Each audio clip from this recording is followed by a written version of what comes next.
ഹൈപ്പൊക്കെ വെച്ച് നമ്മൾ എക്സ്പെക്ട് ചെയ്തിരുന്നൊരു പടമായിരുന്നു കേട്ടോ ബബ്ബ. അപ്പോൾ ഫസ്റ്റ് ഷോയ്ക്ക് എന്നെ പോയി കണ്ടു.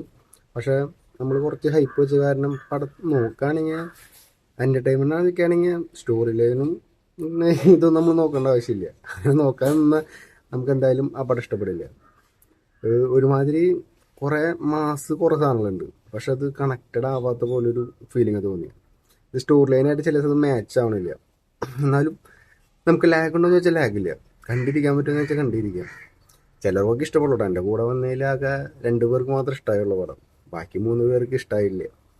എന്നാലും എനിക്ക് എൻ്റെ പേഴ്സണൽ ചോദിക്കുകയാണെങ്കിൽ നമ്മൾ ഒരു ആവേശം മോഡലിലൊക്കെ ഇരുന്ന് പക്ക ഒരു മസാല പടം എന്നൊക്കെ പറയില്ലേ, ആ പോലെ ഇരുന്ന് കാണുകയാണെങ്കിൽ പടം കുഴപ്പമില്ല, എൻ്റർടൈൻമെൻ്റ് ആണ്.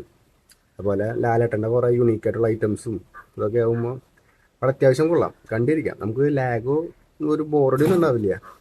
പിന്നെ ആ സിനിമയിൽ പാട്ടിൽ പറയുന്ന പോലെ തന്നെ ഒരു അഴിഞ്ഞാട്ടം നമ്മുടെ ദിലീപിൻ്റെ മോഹൻലാലിൻ്റെ ഒക്കെ ഒരു അഴിഞ്ഞാട്ടം തന്നെയായിരുന്നു കേട്ടോ പടം. പിന്നെ അതിൽ എടുത്ത് പറയണത് അവരായിട്ട് തന്നെ ഒരു ഗ്യാങ് യൂണിവേഴ്സിൽ തന്നെ അവരുണ്ടാക്കിയെടുത്തിട്ടുണ്ട്.